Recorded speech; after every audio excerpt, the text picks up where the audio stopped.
Releasing on August 15th is Agents of Mayhem from the creators of Saints Row. Pre-order at the affiliate link below. Hey, what's going on, everybody? My name is Matt Jarbo. This is $3 Theater, and you know, with Marvel's Netflix series The Punisher coming out here pretty soon, I am just giddy with excitement. I saw the little teaser for it that they showed us at Comic-Con before showing us the whole first episode of The Defenders, and it looks good. But at the same time, there was a little bit of it that I found to be just a wee bit off. There was almost no setup. There was nothing for us to grab onto in terms of character development. And granted, it was a teaser. You're not going to see much of that. But coming off of the events of Daredevil Season 2, it continues Frank Castle's war on the biker gang, the cartel, and the Irish mob. Right? Or the mob, whatever it was. I think it was the Irish mob and everything. And so as a result of that, it shows the 3 little vignettes of him taking out his targets. But it was also hard to connect with that. So to me, it almost felt a lot more violent than necessary. But it turns out that's actually part of what this whole thing's going to be about. So it says here that the Punisher will be hard to root for in the upcoming series. And when I saw that little teaser, yeah, I get exactly like that. So basically, in an interview, this is what Bernthal said about how he got into the role of the Punisher and what he wanted out of it, saying here, it's an interesting predicament. To put the Punisher as a central character is interesting. I think that my big struggle with him is that one of my biggest kinds of things is that I'm always fighting for on set is that I want to preserve the essence of Frank and have the right to be bold enough to really turn my back on the audience and not do things to win the audience's favor, but rather stay true to the character and the essence of who he is. And that is a very interesting and poignant statement to make, because there were aspects of his portrayal of Frank Castle in Season 2 of Daredevil that I did feel were a bit extreme, a bit over the top. Now, granted, those were the early indications in him, like when he goes and he takes out the guy, the pedophile guy. I'm totally down for that.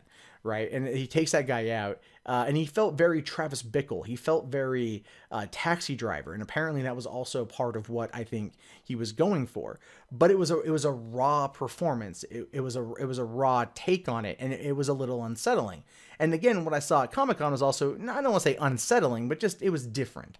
And basically, I think that's what he's trying to do here. He's going to keep in the character of Frank Castle and act in that extremely gray area. And then just do what he feels need to be done, even if it is not what the audience ultimately wants. You know, the audience is used to, I think, things like Daredevil, where it is him trying to fight against that inner demon, try to not be the Punisher on a bad day. You know what I mean? And this time around, Castle doesn't have any of those kind of emotional strings. There's nothing that is, in this case, going to be absolutely kind of holding him back from acting the way that he's going to be acting. And I think we as an audience are going to maybe have a little bit of trouble with that in the initial phases, only because we're not used to seeing that level of anti-hero, especially coming out of Disney, especially coming out of Marvel as of late. This is going to probably be as close to an R-rated thing as we're going to get. And from what I saw, it is like, it's going to go there. I mean, it's going to go there. And I'm excited to see it. At the same time, I'm now even more excited because I'm going to wait to see those moments where I'm going to want Frank to act a certain way, because I think that human moral level, or that moral compass inside of us, is going to be wanting that to happen, and he's not going to do it. And I want to know how I'm going to feel in that moment. Now, it does go on to say that the Punisher is best known for his cruelty and dark choices, so it seems pretty clear that Bernthal wants to hone in on the aspects of the character that made him a household name. Bernthal has stated that there's a pain behind the violence, and there's something in the series he wants to explore, saying, I think that's the real challenge. Being bold enough to not make him too heroic, or at least heroic, is important to me. That being said, I think there's Frank Castle inside of everybody. I think there's it's being a father and being a husband. He's a character that I deeply empathize with, if I could actually talk today.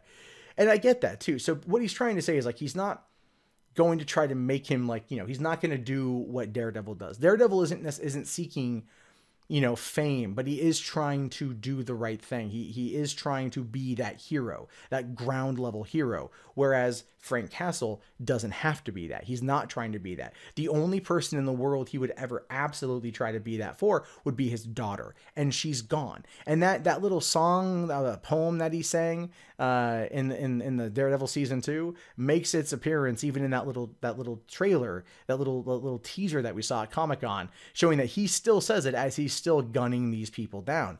Or, well, in that case, he was kind of half gunning them down, half running them over with the van. It was interesting. The point I'm trying to get to is like he's going to have that pain. I think he's going to wear that pain raw on his sleeves, very much like he did in season 2 of Daredevil. Like the scene in the graveyard in episode 4 when he's telling Matt Murdock the story. Oh, that's such a good scene. Edge of my seat, that scene. Oh my God. He's there. His heart is just pouring out of him. He's, you know, he's got so much anger and rage, and he's getting it out. He's telling this masked, you know, vigilante stranger his entire life story at that point, why he does what he does. And we got that glimpse into that raw emotion, that raw pain. I mean, to the point of where I'm just saying, like, my girlfriend would go back and just watch that scene on repeat. She loved it so much.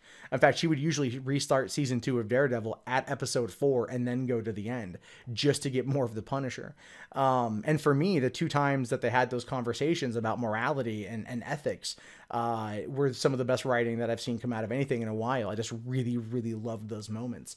And so if we can get more of that in this series, more of that raw emotion of Frank, I think we're going to be on to something great. Even if I don't morally agree with everything that he's going to do, I'm excited to be along for the ride. I'm excited to see him test not only himself in the lengths he'll go, but also the lengths of which the audience will accept him for being that kind of hero. And will he ever just embrace being the anti-hero we know he truly can be? But I want to know your thoughts about this. Do you think that this is the type of Frank Castle that's going to go too far? Or do we want something more akin to, like, let's say the 2004 Punisher with Tom Jane? Let me know in the comments below. My name, of course, is Matt Jarbo. This has been $3 Theater. I will talk to you guys later. Have yourself a great day. Peace out.